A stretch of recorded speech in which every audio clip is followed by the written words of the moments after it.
If I asked you what was common between these very illustrious names, what would you say? Mr. Kumar Mangalam Birla, Mr. Motilal Oswal, Mr. Suresh Prabhu, Mr. Shekhar Kapoor, Mr. Piyush Goyal, Rakesh Jhunjhunwala. What do you think is common between these people from very diverse walks of life and professions? Two letters, two simple letters, C and A. Two letters so powerful that if you join them and put them before a name, it not only becomes a professional qualification, but it represents willpower, dedication, intelligence, and the ability to march on come what may. To the rest of the world, these two letters mean chartered accountant. But to me, it means something completely different. Committed achievers. Let me tell you a story about a committed achiever. A young girl was wrongly prescribed penicillin for a common cold. What happened was that she became visually impaired. A 9-year-old became blind. She decided to become a chartered accountant. Her name was Rajni Gopal. So what if she was visually impaired? The world may think of it as a handicap, but she did not. In another story, the daughter of a man who sold coffee outside Borivali railway station on a bicycle decides to learn English in the 7th standard. And she fails. Tries again, fails again. She goes on to become a chartered accountant. Did she ever think that language would be a barrier? She did not. Did she ever think that her financial status would be a barrier? She did not. All she wanted to do was become a chartered accountant, a committed achiever. The only place where achievement comes before commitment is in the dictionary.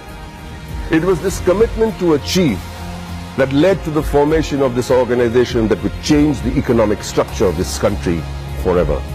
ICAI, the Institute of Chartered Accountants of India. The leaders of this nation were visionaries. They knew the role chartered accountants would play in developing the country, which is why on the 1st of July 1949, a year even before the Constitution of India was formalized, an Act of Parliament gave birth to ICAI. Today, ICAI counts itself amongst the oldest professional institutions in the country. Born as a regulator of accounting profession to aid the economic growth of the nation, it is the second largest professional accounting and finance body in the world in terms of members, with a current roster of about 2.5 lakh members and counting as I speak, with a presence of about 71,000 female chartered accountants and 3.5 lakh girl students. ICAI holistically carries the mission of transforming the nation from women's development to women-led development.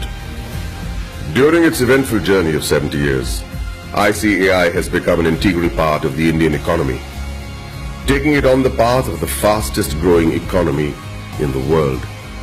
With its emphasis on financial reform, ICAI radiates with shining milestones that stand as the acknowledged cornerstone of India's economic growth. In the year 1956, chartered accountants were recruited for the first time in the commercial audit branch of CA and G. Many of you may not be aware that many accountants were part of the Indian freedom struggle, like First Lady Auditor C.R. Sivabhogam, who participated in non-cooperation movement on the call of the father of our nation, Mahatma Gandhiji. She was also imprisoned for a year.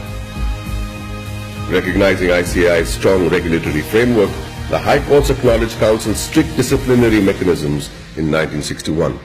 In 1964, the Council of the ICAI submitted its pre-budget memorandum for the first time. The memorandum contained useful suggestions for reorientation of taxation policies and procedures to the Finance Ministry. The process was so helpful that it is being practiced ever since. In the 70s, the ICAI started rendering free advisory services to SMEs and small taxpayers on maintenance of accounts, tax paying and other financial matters. Not only did it enhance the financial literacy of businessmen and citizens, more importantly, it started the industrial growth in the country. It also collaborated with the government to enlarge the scheme of scholarships. With all humility, I wish to mention that in the year 1972, ICAI members had provided pro bono professional services to the heirs of the Jawans and officers of the armed forces who sacrificed their lives in the war. Complete exemption from tuition and registration fee of the institute was also granted to the children of Amar Jawans and officers. The 80s saw widespread gloom in India's macroeconomic performance due to the prevailing conditions in the country. However, during the period between 1980 and 1990, the economy began to improve and growth rate accelerated. The government appointed CA members on various committees like boards of public sector undertakings and nationalized banks. The government also appointed ICAI as an expert and independent advisor on company law, fiscal and various other committees. The corporate sector, the public sector corporations, cooperative societies and public trusts were brought under the accounting discipline by legislation.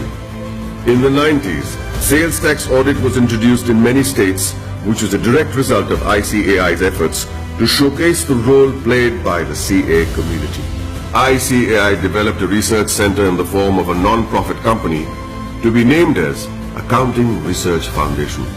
It was during this time that the government recognized the ICAI as the sole recommendatory body for setting accounting standards in the country. 2000 and onwards marked the period when many MRA MOUs had been signed with many international bodies such as ICAEW, CPA Australia, Ireland, CICA, etc. ICAI was granted recognition by ICNU as a research center for the benefit of its members and employees to pursue doctoral research from ICNU. eSahayata was launched as an electronic service for members and students of ICAI to provide prompt services against their queries, complaints and grievances. In 2007, ICAI decided to recognize the CA leaders in industries, which gave birth to a glittering awards function. In 2009, ICAI was awarded the Recognition of Excellence Award by the then President of India, Srimati Pratibha Patil. In the year 2014, the Honorable Prime Minister of India, Sri Narendra Modi, nominated ICAI for the Swachh Bharat Abhiyan. Under the banner of Swachh Bharat Abhiyan, Swachh Vidyalaya Abhiyan was launched in the year 2015 to provide separate toilets for boys and girls in all government schools throughout the country. ICAI undertook a pilot study for the Indian Railways. The in-depth cost analysis helped in streamlining the running of the railways. Considering the importance of the legislation, namely black money, and the imposition of Tax Act 2015, CBDT decided to go all out and conduct workshops with ICAI to clarify any doubt the assessees may have had.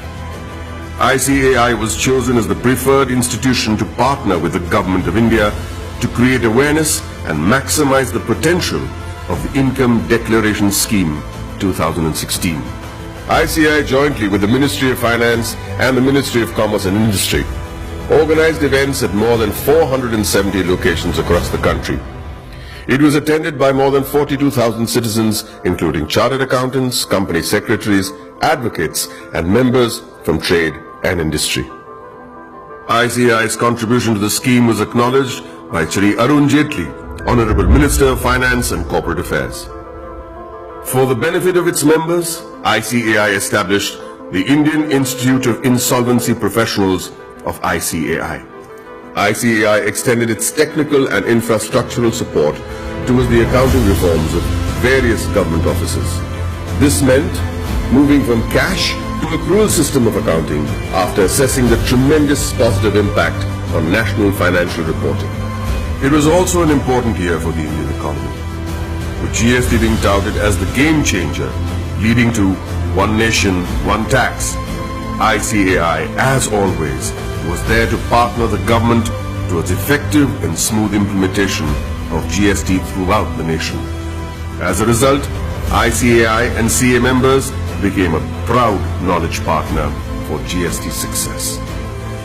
For a clearer understanding of GST, ICAI carried out more than 3,000 programs benefiting more than 2.5 lakh participants. ICAI also established GST Sahayata desks all across the country to facilitate small businessmen, traders, shopkeepers, and the public at large. ICAI has created a milestone by launching various incubation centers. In line with the Prime Minister's vision to support startups, ICAI is providing massive platforms to help CAs start their businesses. Not many people know that there is an accountancy museum in India, or that the ICAI is the first accounting body in the world to start a digital accounting and insurance board, or that there are 3 forensic labs in India to monitor financial bungling and frauds. With this, the ICAI is keeping its eyes and vision firmly on the future. The ICAI has a very strict code of ethics. Its motto is taken from the Upanishads, Yayeshu Sapteshu Jagriti, which translates as the one that is awake in those that sleep. Here's to the guardians who stayed awake and protected us while the rest of us slept. I'd like to salute this institute for the work it has done in the past 7 decades and wish them the very best in the years to come.